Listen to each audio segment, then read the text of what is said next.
Hier, nous avons vu ce que Thierry Casasnovas disait du viol et de l'avortement. Certains nous ont rétorqué qu'il a eu le temps, depuis 2016, de changer d'avis. Nous sommes bien d'accord avec cela, et tout le monde a le droit de se tromper. Mais depuis 5 ans, il a eu tout loisir de revenir sur ses propos et de s'excuser auprès des personnes qu'il aurait pu blesser. À notre connaissance, il ne l'a pas fait. Comme il ne l'a pas fait non plus sur bien d'autres sujets. Revenons par exemple sur le cas du sida. Dans une précédente vidéo de notre chaîne, nous vous avions déjà révélé que ce monsieur niait l'existence du sida. Comme toujours, la séquence complète sans coupure est accessible en description. Question de Colette. Bonjour, ma question porte sur mon amie qui est âgée de 64 ans et séropositive. Aurais-tu quelques conseils à lui donner? Elle mange très sainement et prend la trithérapie, mais peut-être as-tu plus de conseils à lui donner bien spécifiquement à cette terrible maladie. Quelle maladie? Il n'y a pas de maladie. Il n'y a pas de maladie. Je veux dire, il n'y a pas de maladie. Enfin, si ce qu'on définit par maladie, alors déjà la définition de la maladie, mais la maladie c'est le méchant microbe ou le méchant bactérie ou le méchant virus qui vient t'attaquer pour te faire du mal parce qu'il n'avait rien d'autre à faire et qu'il n'avait pas de copains pour jouer au flipper, ce n'est pas une maladie. Je veux dire, c'est pas faire du conspirationniste ou quoi que ce soit pour dire que le virus du sida n'existe absolument pas. Même le professeur Luc Montagnier qui l'a trouvé a bien dit « Non mais attendez, on avait fait une modélisation, mais en fait c'était pour de rire, on avait dessiné ça avec des copains un soir où on était bourrés, mais il n'y a pas de virus du sida. Il y a une immunodéficience. Et cette immunodéficience, donc cette baisse, cet effondrement du système immunitaire, qu'est-ce que c'est que le système immunitaire? Non. Cet effondrement du système immunitaire laisse la place, effectivement. En fait, tu veux, tu as une cuirasse de protection. Et ta cuirasse, elle prend l'eau. Bah, tu as n'importe quoi qui rentre. Voilà ce que c'est que le syndrome d'immunodéficience active. Ou acquis. Je ne me souviens plus si c'est acquis ou acquis. Bon, peu importe. En tout cas, tu vois ce que c'est.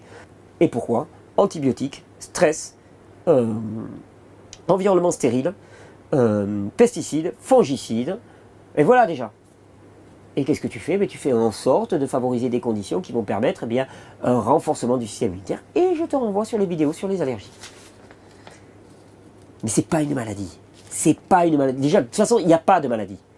Du coup, évidemment, quand on prétend que le sida n'est pas une maladie et qu'il n'est pas provoqué par le VIH, l'usage des préservatifs apparaît comme totalement inutile. Et voilà ce qu'il dit à ce sujet en 2010 sur le forum Tangerine et compagnie. La source est bien entendu en description. D'ailleurs, je n'ai jamais utilisé de préservatif avec toutes mes partenaires qui étaient dans la même analyse de la question. Loin de moi l'idée d'imposer mes convictions à quelqu'un, une en l'occurrence jusqu'à présent, qui ne les partage pas. D'ailleurs, l'une d'elles était aussi séropo. J'aime le danger. Le seul danger que l'on encourt en étant séropositif, c'est d'accepter les trithérapies. Et là, attention, le carnage. Même les médecins le reconnaissent. C'est l'artillerie lourde. Alors qu'il suffirait de quelques fruits, du repos, du soleil et de beaucoup d'amour. Accuser les trithérapies d'être plus dangereuses que le sida lui-même et prétendre soigner la séropositivité avec des fruits et du soleil, c'est prendre l'énorme risque de pousser des malades à refuser le seul traitement pourtant capable d'augmenter leur espérance de vie. Rappelons que celle des séropositifs diagnostiqués à temps et correctement soignés est maintenant presque la même que celle d'une personne séronégative, alors qu'auparavant, les malades mouraient en quelques années seulement. Mais voyons un peu comment il explique l'émergence du sida dans les années 1980 aux États-Unis.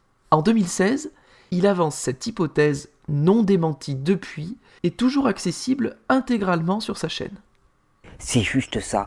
On en a fait l'affaire du siècle et c'est juste ça. Et c'est pas pour rien que le virus du VIH est apparu d'abord par exemple dans les populations homosexuelles aux États-Unis.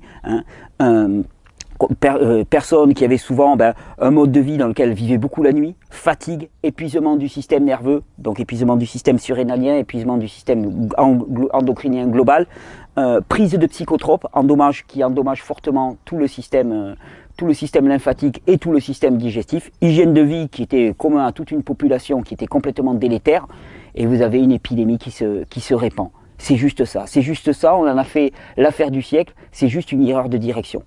Passons sur le caractère profondément homophobe de ce genre de discours consistant à placer la communauté homosexuelle à l'origine de l'épidémie de sida. Rappelons, si besoin, que le VIH circulait déjà en Afrique au moins 2 décennies plus tôt. Alors maintenant, c'est à vous de nous répondre.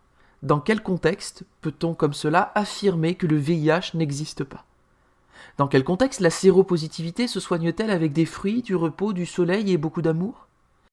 Et enfin, comment peut-on prétendre que tous les homosexuels avaient une hygiène de vie déplorable et que cela soit à l'origine de cette épidémie? On se donne rendez-vous demain pour une nouvelle vidéo, et si d'ici là ces propos vous font réagir, essayez malgré tout de le faire avec courtoisie, sans injure ni violence. Merci.